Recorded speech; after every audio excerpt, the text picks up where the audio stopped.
ambayo hana uwezo vizuri, si anaweza akalazimishwa aandike chochote? Ndio maana kuna njia ya kubatilisha. Tutaangalia, kuna vitu tutaangalia huyu mtu wakati anaandika usia alikuwa na akili timamu au alikuwa hawezi kuandika. Tunajua unakuta usia kwa mfano mtu ameweka dole gumba, ile dole gumba limeteleza, yani limetelezea hamna sahihi. Yani limeteleza na maana kabisa unaona kabisa mazingira yani mazingira haya yalikuwa sio.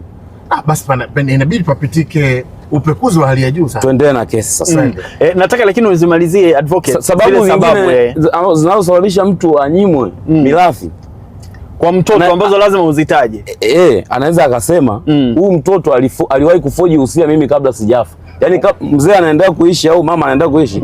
Wewe umefoji usia ambao unaonyesha yeye ameshaandika. Ukajitengenezea dokuma.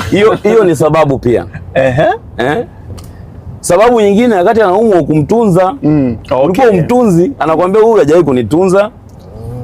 Hayupo sehemu ya mali zangu. Ni mtoto wangu lakini sitaki arithi chochote. Unakuwa umejiondoa kwenye uwajibikaji wa kutoa sababu. Sawa, tuendelee. Kwa hiyo kuconclude hapo advocate, kuifunga hiyo ni kwamba moja kati ya jambo ambalo watoto wakubwa wa Mzee Mengi walikuwa na challenge mahakamani ni kwamba wosia huu haujawatambua kwenye kuwapa mali, lakini umewatambua kama watoto, lakini haujawarithisha na hujasema marehemu hajasema sababu ya kutowarithisha watoto. Ndio hoja yao kubwa ilikuwa hiyo, ambalo ni takwa la kisheria. Ndio. Kabisa. Sasa kesi mahakamani ukishaweka pingamizi inatakiwa isikilizwe. Na anaanza kusikilizwa ni yule aliyeleta maombi ya kuteuliwa. Kwa hiyo walivyosikiliza, jaji baadaye akaona sababu 3 zina mashiko. Sababu ya kwanza akasema ni kweli kwa mazingira na nilivyosikiza ushahidi nimejiridhisha kwamba marehemu wakati anaandika usia huu alikuwa haiko vizuri, alikuwa anaumwa. Hiyo namba 1.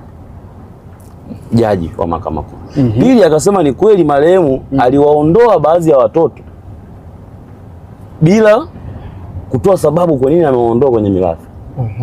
Sababu ya 3 iliyopita ni baadhi ya mali zilithibitika kwamba sio sehemu ya mali ya marehemu.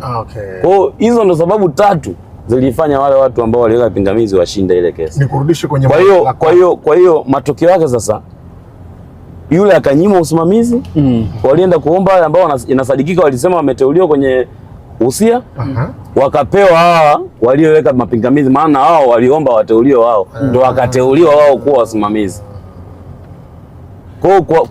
Kwa stage ya kwanza ilikuwa uamuzi ulikuwa hivi. Ukawateua walioleta mapingamizi, ukawakataa walioleta maombi. Sasa kwa faida ya watazamaji wetu na kujifunza hapa kwenye kwamba alikuwa anaumwa. Ndio. Kwenye nyinyi wataalam ni kiwango gani cha kuumwa? Kwa sababu mtu anaweza kawa anaumwa bado akawa yuko na sanity, akawa na uwezo wa tunaangalia ufahamu. Tunaangalia kwenye ufahamu. Unaweza kawa utembei lakini unaweza kuandika. Akili yako utimamu. Nadhani tutumie neno utimamu. Walijikita kwenye utimamu wa akili. Kwa sababu hicho ndio kitu kikubwa. Ambapo hapa utimamu wa akili usiokubalika. Yaani mtu akisema kwamba bana alikuwa hawezi kutoa rational judgment. Alikuwa hawezi. Kama mtu unapoteza kumbukumbu, mtu unakuwa thibitike kwamba ulikuwa anapoteza kumbukumbu. Najaribu tu kuelezea hicho. Sawa? Kwamba unapoteza kumbukumbu au unasahau hata mali zako. Umeona? Ina maana huwezi kutoa nani nzuri.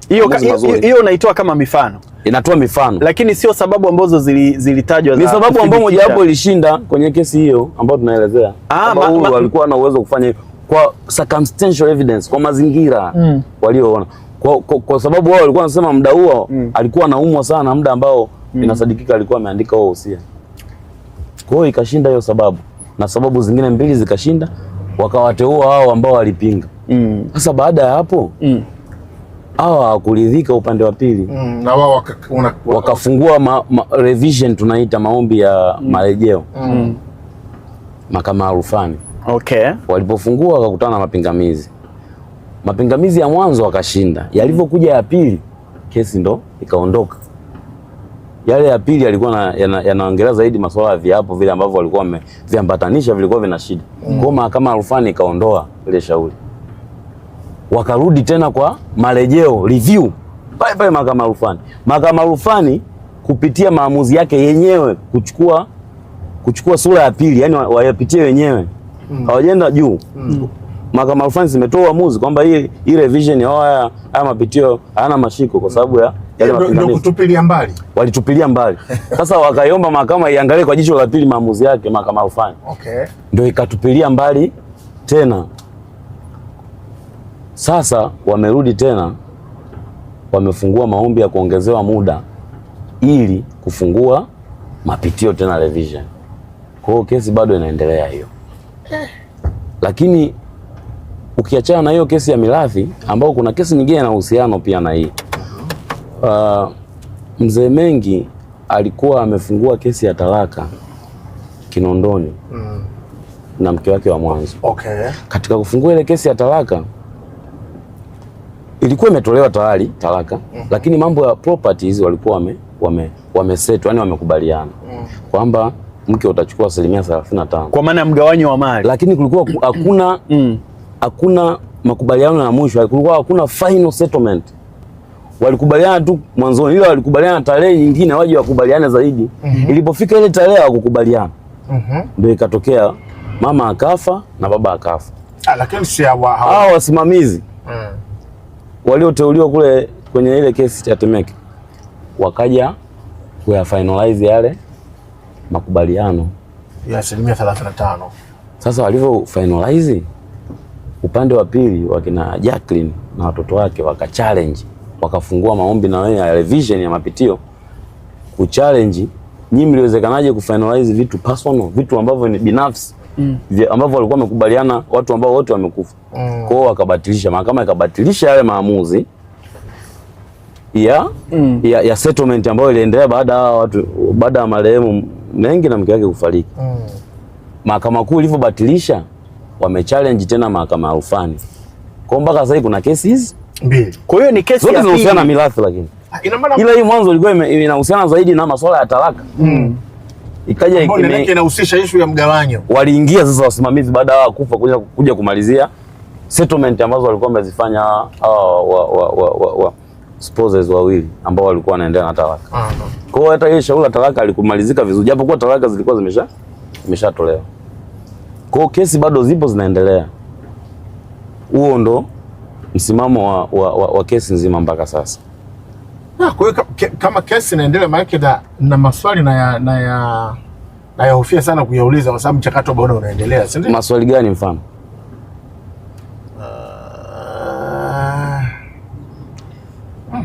Kwa mfano mpaka saa hizi kutokana na maamuzi yaliyopo, ule uhusia batili mpaka sasa hivi. Yes.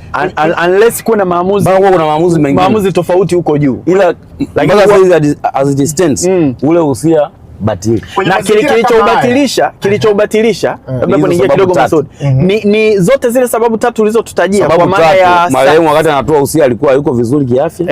Ya pili uliweka baadhi ya mali ambazo sio za marehemu. Ya tatu ulinyima mirathi baadhi ya watoto.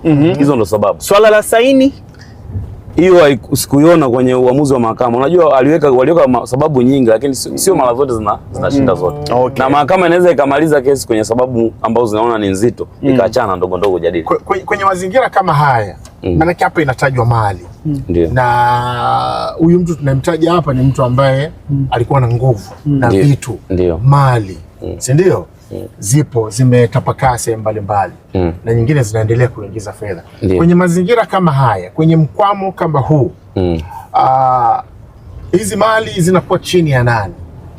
Maanake kwa mfano kuna nyumba, kuna majumba, kuna biashara, viwanda, migodi. Kwenye mazingira kama haya ambapo bado vitu mambo hayajakubaliana, na mali zinakuwa chini ya nani? Yaani upande wa kina Jacqueline unapata nini, upande wa kina Abdiel unapata nini? Sasa hizi kwa sababu kuna wasimamizi wa mirathi halali wanaweza wakaendelea na baadhi ya shughuli,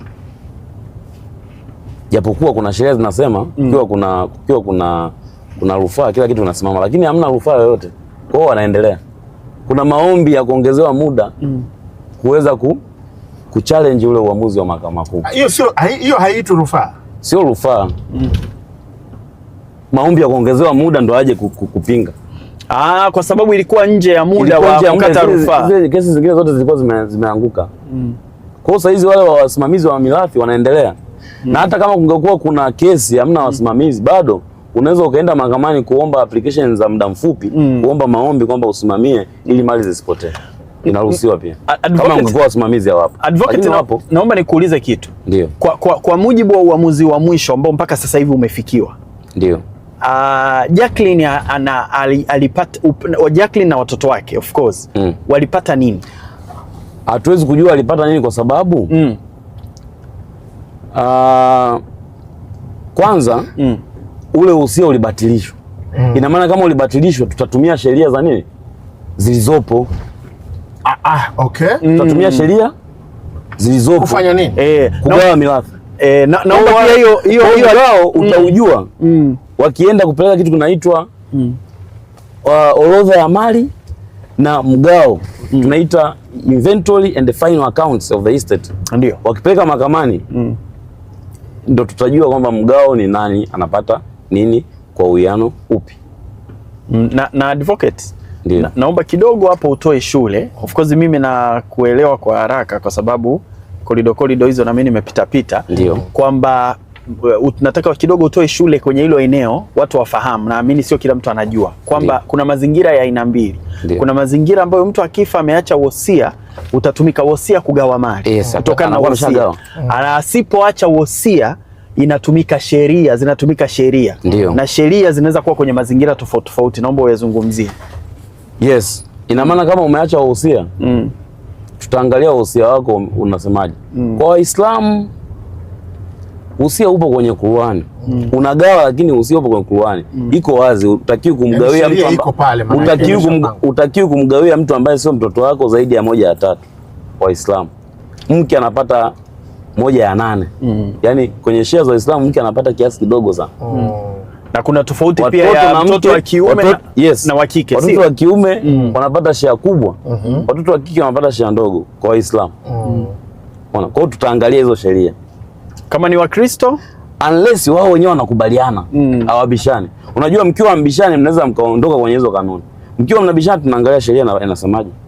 Kwa hiyo nani advocate Paul? Ndio.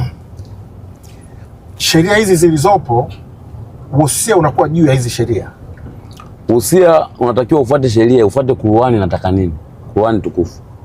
Kwa sababu wosia wa Kiislamu upo kwenye Qur'ani, wosia wa Wakristo wao upo kwenye sheria yote. Zaidi ya sheria ya nchi ambayo tunasema tunatumia Indian Succession Act. Sheria ya India tumeirithi. Okay, kwa mfano kwa mantiki ya kwa kesi ya Mzee Mengi. Ndio. Unatazama kwanza wosia. Wosia hauwezi kutazama tena, ushabatilishwa. Anasema kwa mfano kama hakuna matatizo. Yaani kwa sababu hata Waislamu kama hujaacha chochote unafuata utaratibu wa mgawanyo. Ndio. Ndio nataka kusema ndio nataka kusema kwamba ikitokea mtu ameandika wosia, kinachoanza kutazamwa ni ule wosia uliouacha au sheria inasema? Sheria Qur'ani imeshatoa mgao. Akienda kinyume? Akienda kwa mfano wewe umempa mtu ambaye sio mrithi wako zaidi ya moja. Umechagua mtoto mmoja tu katika wote. Zaidi ya 1/3 umempa mtu ambaye sio mrithi halali. Kuna mawili, tukabatilisha au tukapunguza tukampa 1/3, vile vingine tukamnyima. Yale maelezo ulikuwa unasema mwanzo nikiyaweka kwamba huyu hakunitunza. Sasa hapo unakuwa umeshatoa sababu za kumnyima. Okay. Ina maana itakubalika tu kwamba huyu ametoa sababu kwa nini ataki huyo mtu alithi mali zake. Akumtunza, alijaribu kumuua, alitembea na mke wake, labda mke mdogo. Alijaribu kufoji document ili apate mali kipindi marehemu bado yupo. Vitu kama hivyo ambavyo vinaweza vikasababisha mtu anyimwe mirathi. Kwa hiyo mpaka saa hizi watakuwa wanaendelea na usimamizi. Sasa mimi hapa bado sijapata najua unaweza sio na majibu. Ndio. Lakini issue ya hiyo panapokuwa na mkwamo kama huu, vitu vinaendelea. Wasimamizi wapo wa mirathi, si wale wawili wamechaguliwa waliopinga. Na mnufaika ni nani? Mnufaika saa hizi huwezi kumjua, wao wanashika tu kwa sababu kesi iendelee unakuta. Kwa mfano kama watoto wa mke mdogo wako kwenye nyumba ya marehemu baba yao, wanaweza siondolewa? Hawezi kuondolewa kwa sababu wataweza kuondolewa pale ambapo wale watakamilisha kazi zao, watakuwa wamegawa. Kwamba nyinyi hii nyumba hatujagawa nyinyi, tumewagawa wale, kwa nyinyi tokeni nendeni kule.